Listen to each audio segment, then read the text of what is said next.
Thank you so much, Diana. It's a pleasure to be here. It's always a pleasure to be working with Edmund. We were talking before we started the webinar about why it's so great to work on these kind of projects because it's the power of people, and that is the number one thing that we want to talk about today. Clearly, there is a bit of foreshadowing going on here as the opportunity that was presented before our talk uh, is one of the translatable skills that we'll be talking about today.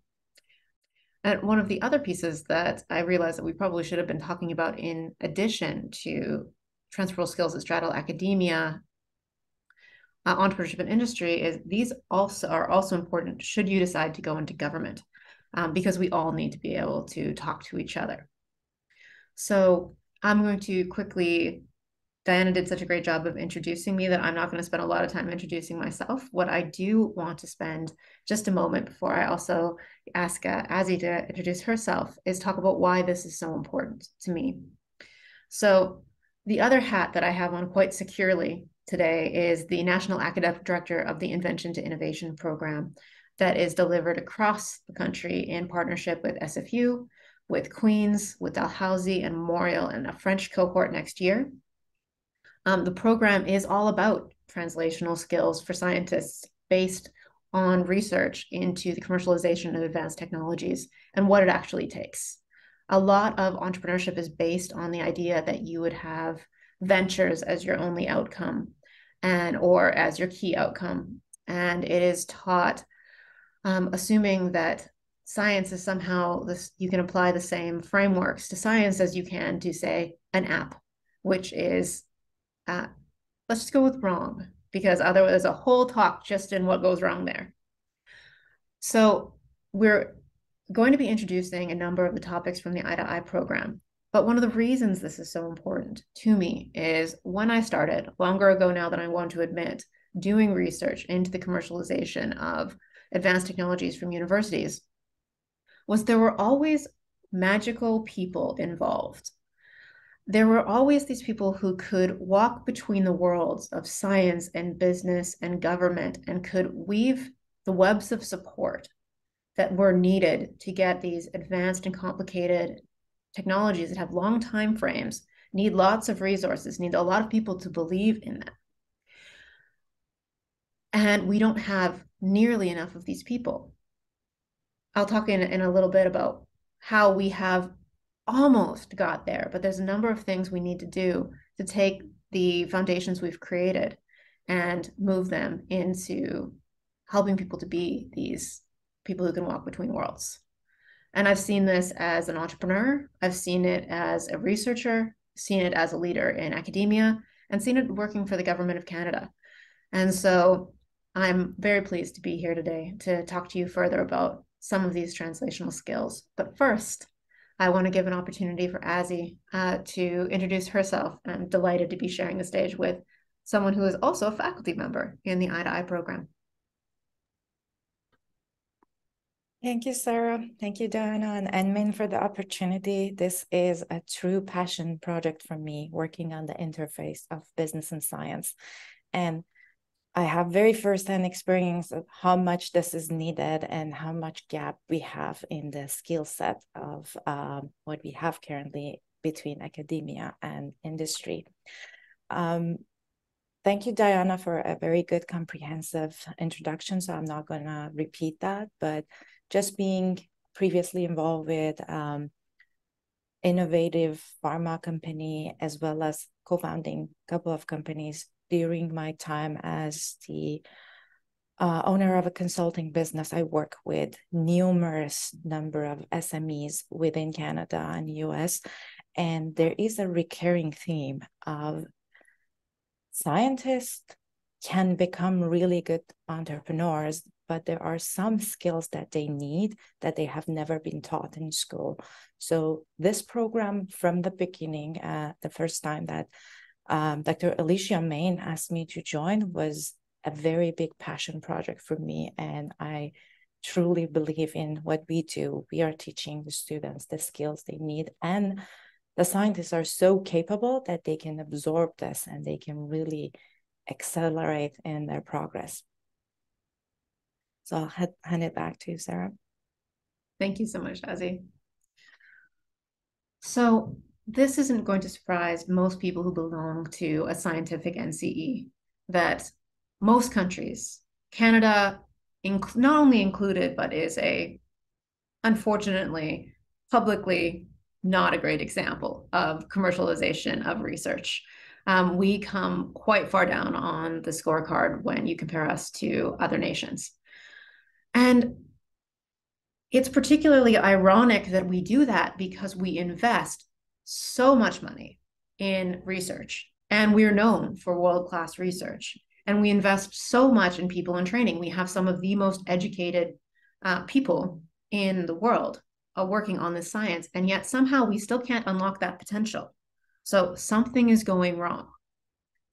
And one of the challenges is that we have an academic culture that tends to be fairly unsupportive of commercialization. And part of it may very well be the first part of that word. When you see commercialization, people see business and they see bad. And I say that with no malice. I've had students come through the Eye program who are PhD scientists who will tell me with let's go with remorse, I used to think business was evil. And now that has changed my mind. And I'm like, well, considering at least one of my degrees is in business, that might have not been the way I wanted to have that news delivered to me. However, I see where you're going with that. And we will talk a little bit more of that further on. We also have incredibly low receptor capacity in academia. And by what I mean by that is 80% of our research HQP are not going to get jobs as PIs. And that is particularly worrying considering we train people to be PIs. So until more recently, there have not been programs that have been widely accessible that will allow for the creation of those skills. And that need for culture change goes very deep because it isn't only that you can't not get that job and you're not trained for that job, but then there's also a stigma in a lot of academic culture that if you don't get an academic job, traditional academic job, somehow you are a less than, or you're not living up to your potential. But one of the things we're going to talk about is how we absolutely need everyone, and this story has got to change. And these things should not be seen as alternative career paths, but simply career paths, because we need these incredible people that we have in these scientific NCEs to be able to explain why they're so valuable and to be able to explain why the skills that they have are ones we desperately need. Because Canada has yet another problem, not to scare you away, which is that in industry, we also have issues with receptor capacity. And by that, I mean, a lot of companies, even if they hire scientists, don't know what to do with them besides bench science until there's additional training. And so the Eye program, which we'll talk about a little bit more in a second, was specifically built not necessarily to create ventures. Ventures is one outcome, but it was to give scientists the translational skills they needed to go down whatever path they wanted to take. So this is also a question of freedom of path and to choose your own future. There's also a complete lack of entrepreneurship training specific to the challenges of research-based translation. So a lot of the programming in universities has been created for apps or maybe for engineering or maybe for business, but not for something that's going to take 15 years to get into market and is going to take, and I'm foreshadowing a bit here, not only a competitive strategy, but a collaborative strategy. One of the most important things that you can learn how to build and learn how to leverage is a network. And we'll talk about that in a little bit. But building up that network of people who want to see you succeed is incredibly important in life in general. But in science-based businesses, some of my early research showed that this was the make or break for a lot of early companies, was not your competitive strategy, but your collaborative strategy. And so knowing those kind of pieces and having those ways to look at the world makes you powerful in what you can do with your science and also with the future you can create for yourself. So there's a number of challenges, but some of the core challenges that we have are not that necessarily that we need an entirely new set of skills, but to reorient the skills that you already have. So often people in industry do not know what researchers are capable of, because if you don't have an advanced degree, it's very hard to understand what to do with someone with an advanced degree. And it becomes incumbent on you as the person with that degree to be able to explain how these things translate.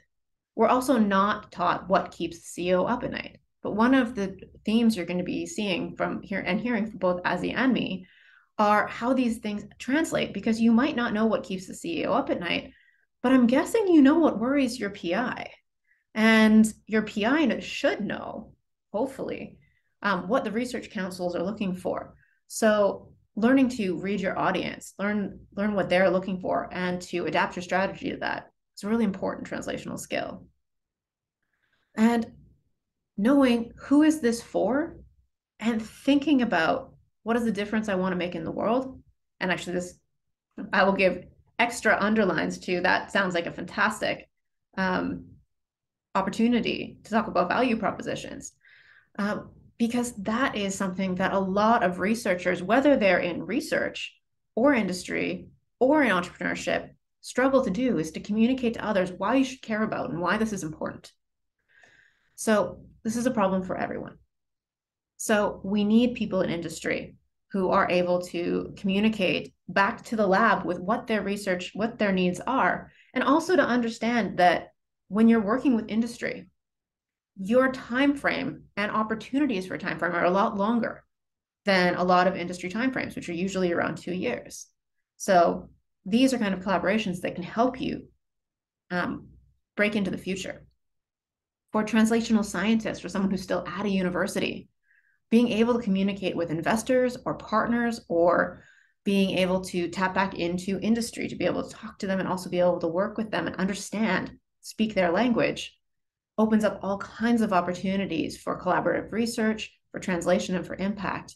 And of course, we have entrepreneurial scientists as well, who, if you are in the lab and you find out someone has an opportunity to take what you have and turn it into a science-based venture, wouldn't it be great to have the opportunity of that be you?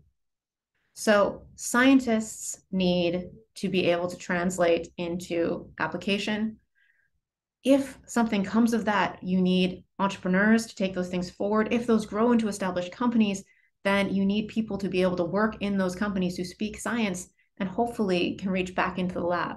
So this is a full circle and an underscore of you need these skills and translationals to be able to walk between these worlds, regardless of which one of these positions you decide to go into. And the more collaboration you have, and I looked at the outcome, the makeup of Enman's network, you have so many of these fantastic groups to draw on that I'm excited for you just thinking about it. The way this talk is going to work is that we are going to go through some of the key, but not the only, translational skills that are also part of the Invention to Innovation program that is now across the country, open to researchers, research students, masters, PhD, postdocs. We also had faculty members, and there are also opportunities for industry members. So we're recruiting now for a September start. We'll tell you a little bit more about the program now and a little bit after if we want to get into Q&A. It is an asynchronous program with some synchronous check-ins. It ladders into credit, and it also ladders into the Management of Technology MBA at SFU. So for those of you who are interested in additional academic credentials, there are all kinds of pathways to think about. But because this program was created specifically for translational skills for scientists, today we're going to pick just a few to focus on as both a taster for the program and a great way to start this conversation. So we're going to go through each one of the modules, which are lab to market, opportunity identification and assessment, business models, and financial literacy for entrepreneurs. And then at the end of that, there's a pitch for the best and most comprehensive storytelling. And it does not have to be a venture. It could be a business and it could be a lab as well. And this year's winner was actually in nanomedicine. So all the more reason for you to be interested. So with that, I'm going to turn it over to Azzy to take you through the first two modules. Great, thank you. So lab to market would be the very first course you would see. This is where we want your mindset to be shifted. We want you to be comfortable of going into unknown territories. Like there would be a lot of uncertainties. You need to think long term. What are the risks? And there are a lot of interdisciplinary collaboration, not just within your team, with anyone in the ecosystem, with even your competitors, that I'll get back to you on that later. And there are a lot of learning involved. So one of the biggest assets as a scientist for you is your ability to learn things very quickly and efficiently. Leverage that. One of the well-known academic in innovation policy, Pisano, had this quote. Since like decades ago, there were a lot of corporate labs, but after they declined, the science-based businesses become the vehicle to drive and activate innovation. And they were most of the time spun out from universities. So you see, like this is all connected. The research from university, a vehicle needed to deliver that to a corporate, and that corporation can get it to market. Every piece of this circle is important for realizing full potential of an innovation. Next slide, please.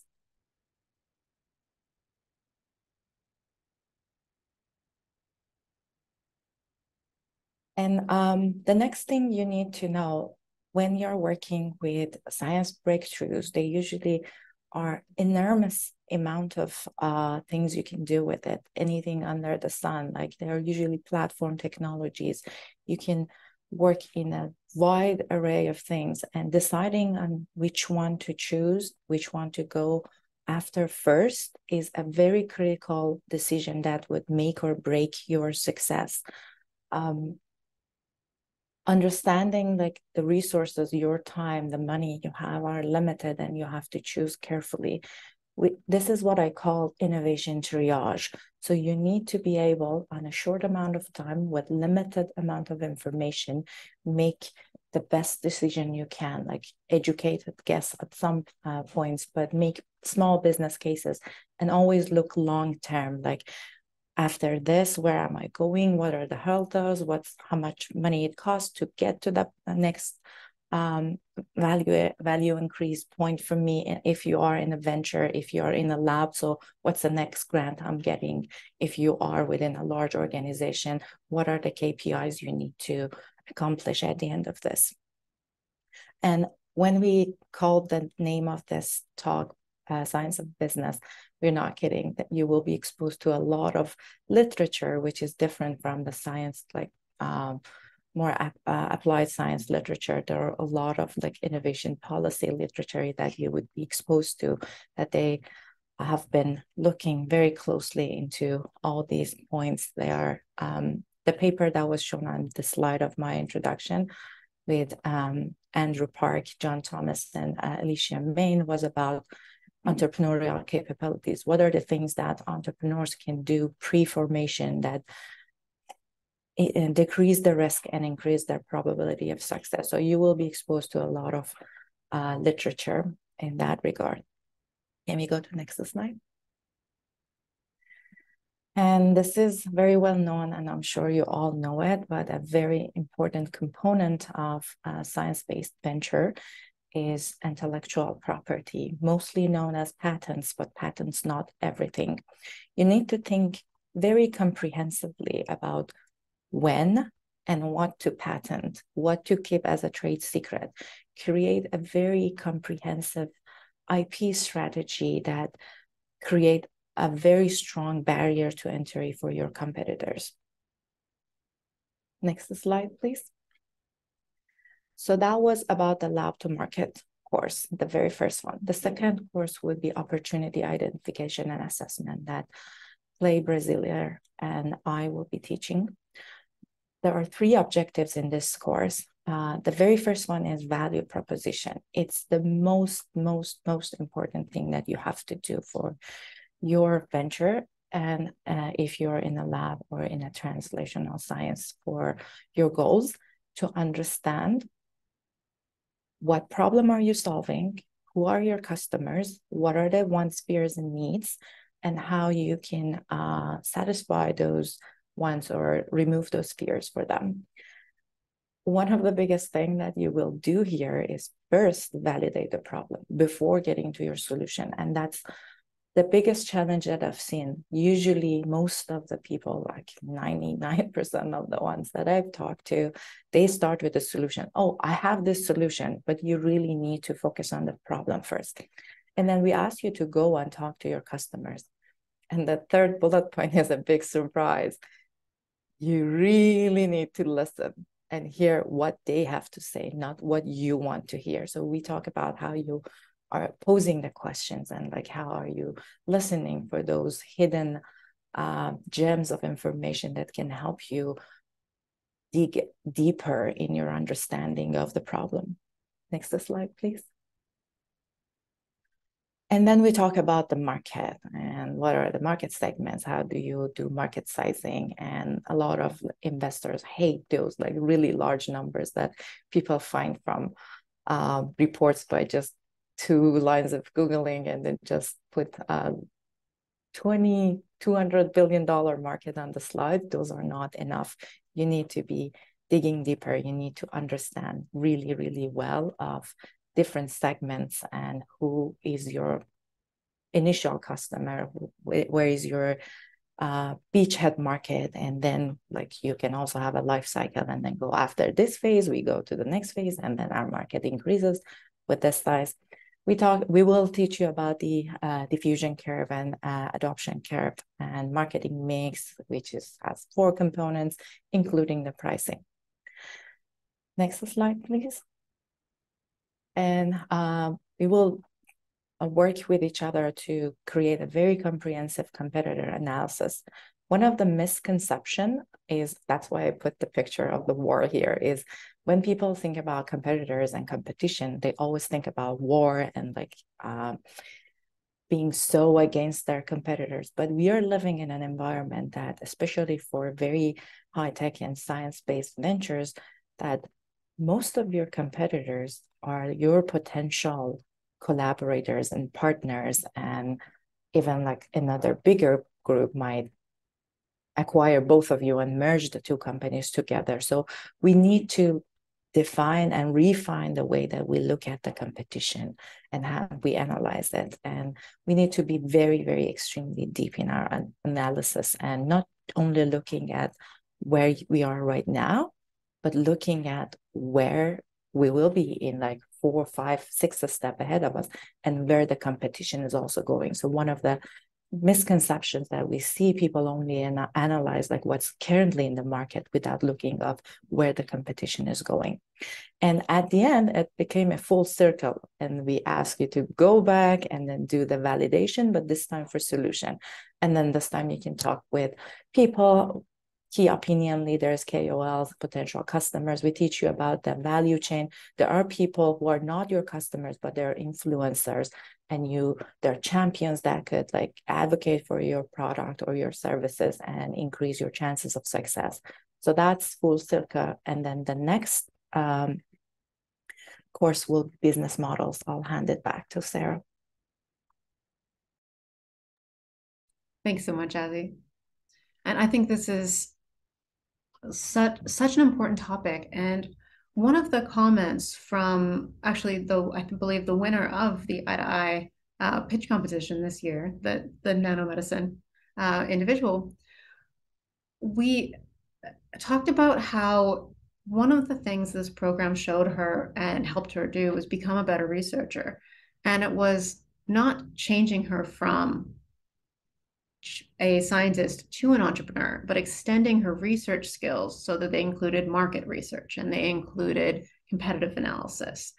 And that strategic research mindset is an incredibly important translatable skill.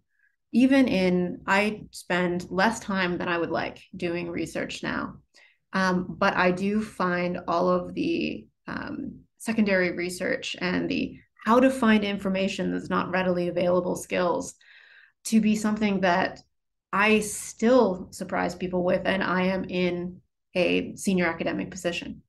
And so that ability to continue to explore serves you very well in industry, in academic leadership, in leading labs.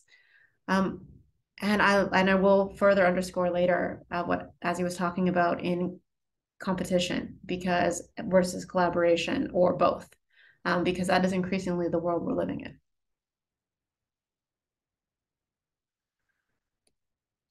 So the course that when I get to teach it, the course that I often teach is business models, and that's where my research comes in, which is how do you set up an organization to create value from something that sounds to the outside world like science fiction.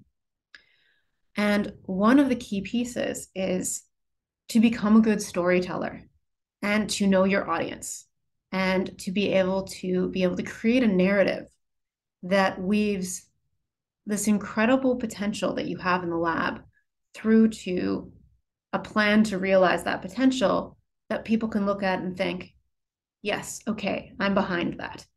And this is useful if you are a venture entrepreneur, of course. All of you have seen Dragon's Den, even if like me, it makes you cringe, but you've seen lots of pitches.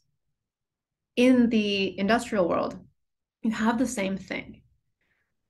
The graphic on the right here is the business model canvas, and it's a framework that has taken the key pieces of your organization and broken it down into a model where you would do your research, you would put the different pieces together, and if any of those boxes are blank, you haven't thought about it yet. And if those boxes don't make sense together, not a very comprehensive business model.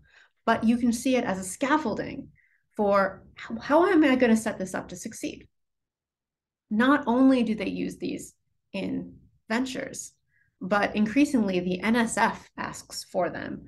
Deloitte uses them when it makes innovative projects. I've used one when I put together the Charles Chang Institute for Entrepreneurship. And we looked at it and went, hey, look, we have a service-based business model, which for something that supports entrepreneurship shouldn't be surprising. And so increasingly, regardless of what field you're in, the ability to make a plan, model it, figure out what kind of resources you need, team, partners, etc., is key to being able to bring people along with you on your journey. One of the most important pieces that I tend to include when talking to scientists, or actually now I do with everyone, is this vision and purpose and objective. Because a science-based business, whether it's an organization, a venture, whether it's a lab that should not run out of money, needs what are we all moving together for? So you have a value proposition for a customer or a user, but you have that greater, what are we all in this for moment? And that's a key part of your story. I've talked about what this key framework is, this business model canvas. What's important to realize about this is it's not a static framework. It changes over time. So understanding your organization, not as something you put together and then it runs, but as something that needs to be brought back to, strategically reanalyzed as conditions change, becomes really important. But the other things, and I will go back to, we're researchers, we learn things and we bring them back. The other thing we put in this program is, which is from a different book, same author, soft costs and soft revenues. So costs are, everyone would know, what you spend in order to make these things happen for your business. But the same author that came up with the original business model canvas also created one called Business Model U, which is you as a person and a business model for you. Soft costs were, what are the other things that aren't money, that are taken into consideration? What are the things that are a drain on morale? What are the things that are stressful? What are things you're not necessarily proud of? And looking at the intangibles. Similarly, we in business often don't talk as much as we should about externalities. What are bad things that could come out, and are we thinking about them? So soft would be the wrong thing for environmental consequences, etc. But the soft revenues are also this is really good for our team. There are stories, hopefully you've heard them, about medical and pharmaceutical companies that pursued a drug that was never going to make money because their scientists spent so much time doing it and they knew they could save lives. They just hadn't found a way that it was necessarily going to be economically viable. But it would cost so much to morale to close that down, knowing they had found something that would save lives. They invested in it as outreach, as philanthropy. And so they changed what part of the business model that was and what that did for them. So not everything has to make money. One of the most important things to realize around any kind of organization like this is that it's your vision. It's what you want to see happen. And this is just a guide for how do we make it not fall apart, whether it makes tons and tons of money, and that may be something you consider evil, or we'll talk about it in a second in finance, it may also be something that realizes benefits that were not necessarily just monetary. So for example, Stem Cell, which is Canada's biggest biotech company, you would think, because the models for science is business, a lot of the stuff that Gary Pisano, that as you referenced, talks about would suggest that the typical business model for science-based venture would be one that takes in a lot of venture capital, outside money. At that point, the founders don't have a ton of ownership. In order to realize the investor's investment, you need to sell the company to a really big biotech company that's going to put it into their machine and then go forward. Stem Cell didn't do that because the point of Stem Cell wasn't just to make money. The point of Stem Cell for Alan Eves, the founder, was to make sure his grad students would get good jobs. And that became Canada's biggest biotech company. In order to do this, and I'm not recommending this as a strategy, he took on the risk himself personally and created a company that didn't take in any equity investment. So it became a wholly owned organization. And as that, he had complete control to decide where they created factories, what kind of jobs they created, that kind of strategy, that what is your vision, can drive all of these other choices. One of the other pieces that is, again, really important, whether you are in a lab or in an organization or running your own, is your strategy. And your strategy is, now that you've got a vision and you have some sort of very cool medical nanotech to take forward, what's the in-between and what could get in your way and what could help you? So the things you need to know are, what is distinctive about this and can I protect it? And also, who can help me? And also to realize there's not one way to do anything when it comes to organizations and strategy. So one of the other pieces that's useful to think about is, just because, and this is useful because a lot of people get stuck on, I saw someone else do it that way, I'm going to follow the lead, without having strategic thinking to say, well, am I in the same situation? Could I do it better? And how could I learn? And in the case of scientists and researchers, we think about that all the time. You know, there's got to be a lot of different things that people have thought about, which also makes a scientist and researcher a great innovator or entrepreneur. And so whether you are going to create something that's beautiful and you can wrap it up and patent it and protect it very easily, and then you can take that original business model, sell it to a big pharma company, and they will use all of their resources to get into market, that is one option. It's not the only one. We just said, Alan Eves can decide to create a company that you grow and keep. There are other companies who decide to make themselves really important to a bigger company, and it becomes a mutually beneficial relationship. And there are other ones that decide they're just going to break the mold. And in a place where you think the system is broken, that's another place where entrepreneurship can be a really good strategy, where you decide the system is not going to let me do what I need to do, so I'm going to go outside of it. And who can help me do that? So understanding that strategy, understanding what you could do, and also those unconventional moves. So whether you are a business person, whether you are a scientist, whether you're an entrepreneur, this is also very good storytelling. anyone who's interested in music and the brain may be interested in a book called This Is Your Brain on Music. And it talks about what makes music a hit. And it's similar to what makes a good story. And there has to be something unexpected.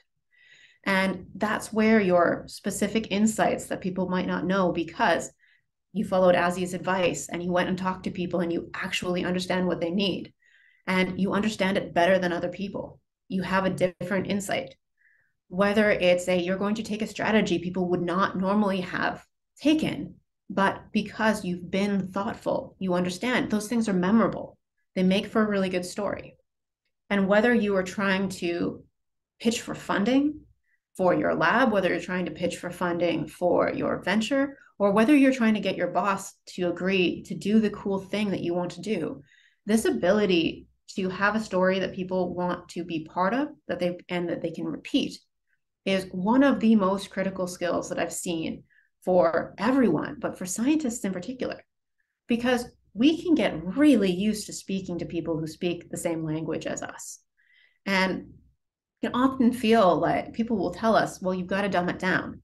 And that isn't respectful to your audience, not respectful to you either, because what it's asking you to do is, can you let people into this beautiful world and this beautiful plan that you have in a way that they can see themselves being part of it without having to feel like I'm not smart enough to do this? Because that also creates, because storytelling also works together with neuroscience. You do not want to create a defense reaction when you're telling a story.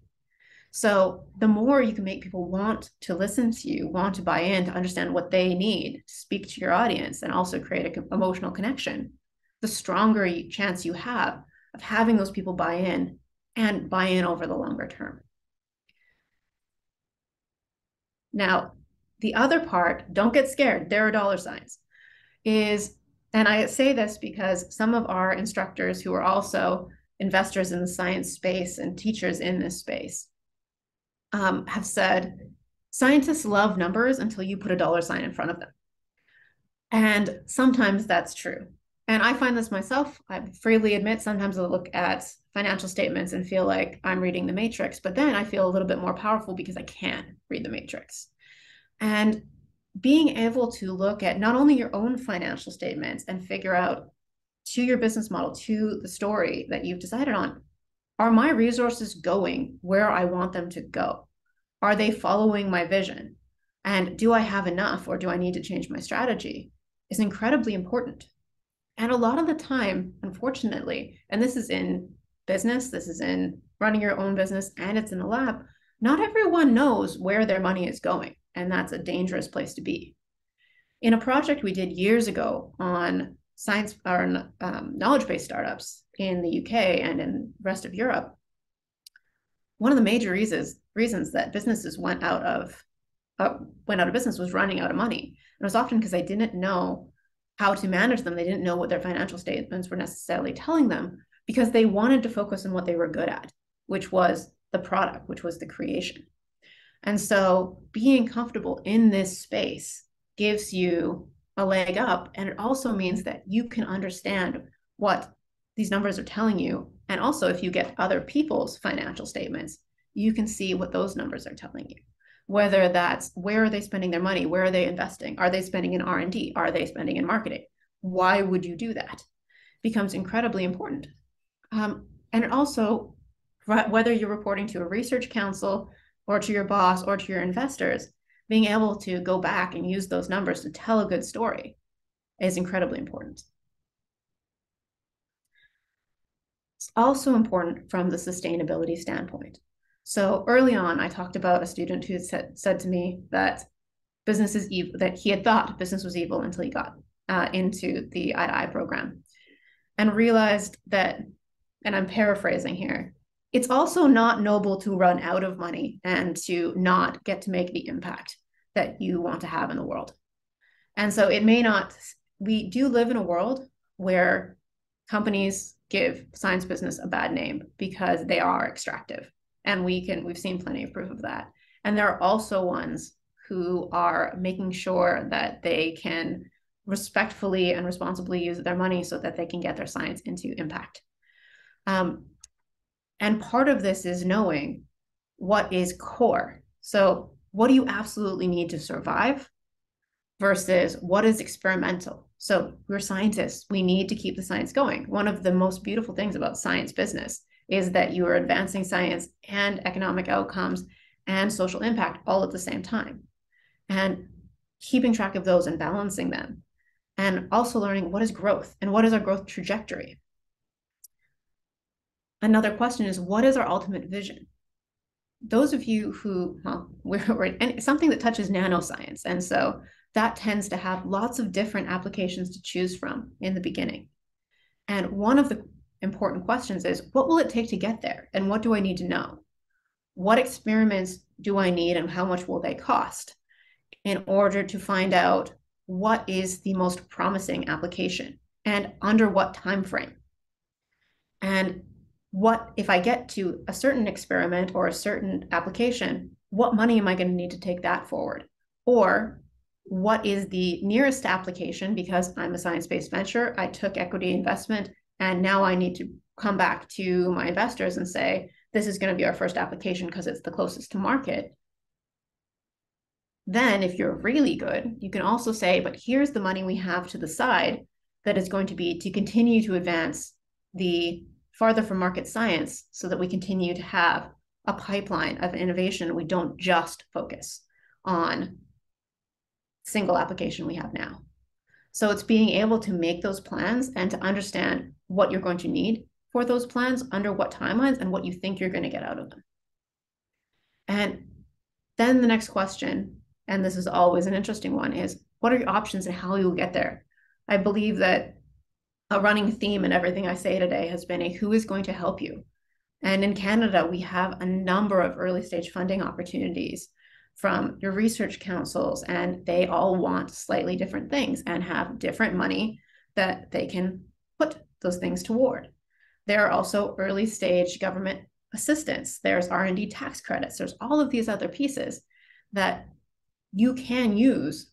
And even if you're not a startup company, knowing these are the granting bodies I could go for. Also, if you have commercialization and interdisciplinary collaboration, that opens you up to a much wider range of people you can ask for money. And if you are within an existing corporation, just because you have a set budget doesn't mean you couldn't collaborate and get access to more resources, which is a very entrepreneurial thing to do. And one of the last things that I will underscore as far as translational skills go is networking skills. I believe, Azzy, I'm going to quote you, who's quoting someone else, which was, your network is your net worth. And you're so fortunate, and to be working with Enmin, and we're so fortunate to be working with Enmin.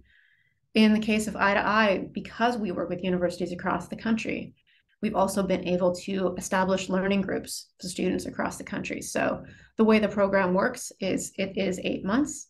For the first 4, you are in your regional cohorts, which is a West, an East, an Atlantic, and this year French. But then in the second half, you'll be reassembled into new teams that are around the technologies and areas that you want to work on with people and mentors across the country.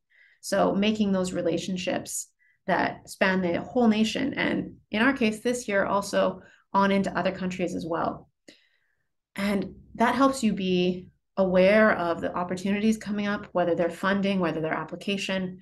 It helps to find co-founders, it helps to find collaborators, and on and on and on.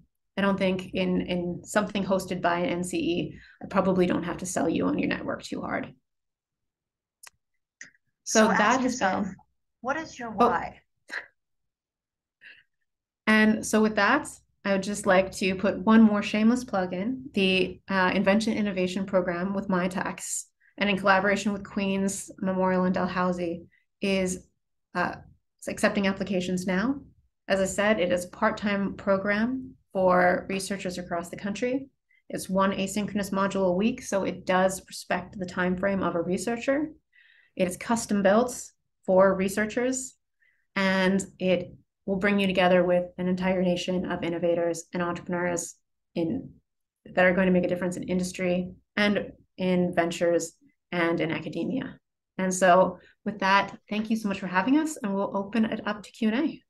Our previous scientific director, following from Peter Cullis, but preceding Gilbert Walker, who's our current scientific director, Christine Allen, who is now with Edmari Bioinnovation. This week, she has had a post referencing imposter syndrome. So I want to go back to the very beginning of this presentation and talk about what the two of you see as some of the highly transferable skills that scientists have, whether they're at a master's level or a PhD or postdoc, that are immediately transferable in business, but for the individual may not be recognized as transferable skills. So what would you say your top 3 skills scientists have they maybe undervalue, but are of great importance in the industry and allow them to make an immediate contribution? So Sarah, I'll ask you first.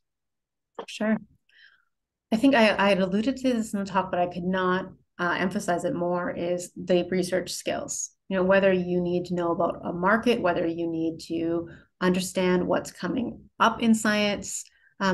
Something that Canadian businesses are particularly bad at is being aware of the opportunities coming up. And as a scientist, you are trained to always be looking for what the next thing is and to be keeping up to date. And that is highly valuable in industry. And it's something that as researchers, I think we're way better at than a lot of people who are trained for business. Excellent. Azadi, do you want to add one of your Yeah, definitely. Very good question. I would say similar to what Sarah said, but the ability to absorb new knowledge. Like you can get things, you can learn things really, really fast, and because you're a professional learner. The third one I want to say is more of the soft side of things. This is a lot of personal transactions. And one of the biggest thing when you are working with others is trust. So my personal experience is when I tell people I'm a former scientist, it creates that form of trust of like, okay, sorry about the language, but like they're not BSing, like they really know like what they're doing. And like there's that silhouette of trust that immediately comes with it. So I think that's a very valuable asset for scientists. Absolutely. If I can add one more thing, I think that you sparked my imagination with the soft skills, is that, and actually this also speaks to the imposter syndrome, is that we also, as scientists, are looking to be wrong. You should not be, so you would not get published if you submitted a paper that says, oh, all existing literature agrees with me. Like that would be, we would have serious questions. And so that empathy and openness to learning new things and to being wrong it's very powerful, but it's also something that in entrepreneurship and in old school leadership, you got a lot of people who are convinced they need to be right. And that's a very dangerous position to be in. So I'd almost, I would love to have whatever the opposite side of the spectrum is from imposter syndrome, there's a whatever that is too. And that is very dangerous. Yeah. So you picked my interest too. Like, I think we can roll ball this. But I think this is important. One of the things I remember from like the last year of PhD was we have this like group discussion about like, oh my God, this is like the syndrome of like always failing and being comfortable with a failure. That's like part of the research when you are walking in unknown territory. So you learn like if this fails, it means like I found 99 ways of how this doesn't work, and then I'll look for the 100th time. So that mindset is also very helpful in entrepreneurship and in translational knowledge, just being comfortable with failure. Absolutely. And I just want to add one more thing that I think is really part and parcel of being a trainee of at any level is the presentation skills, which really are a form of storytelling, right? Presenting a poster is telling a story about your science. And so I think our trainees and our researchers all have very strong poster presentation skills, and those are highly transferable. And to the point that you were making, I think it was Azadi talking about storytelling and how it's something that is a skill that business needs to get their messages across, create relationships and partnerships, etc. Okay, we have a couple of questions from our attendees, so I'm going to jump right to that now. Thank you for this valuable webinar. As grad students, how can we persuade PIs to get on the intellectual property produced by us in the lab? Now, did you want to take that, or do you want me to jump in? Yeah, actually, there was a webinar yesterday, a seminar yesterday, and that was a big topic about the CDL and then Cancer Society. Like one of the panelists was actually mentioning that's one of the hardest thing to do. So all the skills that Sarah was mentioning, if you create a really good case and say like, see, no one has done this, and it solved this very important problem, and it will help this many people. And like, if you create your case, your PI has a big hurdle in front of him or her, have to go to the technology transfer office and make a case for them, and they have to accept this. So think about like, what are the steps required? What is it that they're looking for? And know your audience and create a business case for yourself. So This is a really cool. Oh, sorry, I'm just going to jump in because we have one more Please. question in very little time. So I'm just going to say, I'm going to summarize Azadi's answer to that question as figure out a value proposition for your prof, right? Make your own value proposition based on the comments. So, okay. Second question, when first developing a new company, how would you best find consultants for advice? So maybe Sarah, you could take that one. Sure. I would say do not find consultants because they will try to charge you for it. Almost every university you have in Canada has some sort of entrepreneurship program. Now, depending on what university you are at, some have stronger science entrepreneurship programs than others. So I will do another shameless plug for Eye to Eye. If you're interested in starting, even before you incorporate, taking some sort of program that will help you put the pieces together to make a stronger case. If you are a startup company, there's especially early stage, there's a whole bunch of resources open to you. Don't rush yourself to move too far and get to the point where you need to pay consultants. Because right now, universities raise lots of money so that we can offer this training to you. And I would also issue a sort of gentle, maybe not so gentle warning, which is that not every consultant is going to have a science background. A lot of them don't. And don't necessarily understand the significant difference of science-based innovation.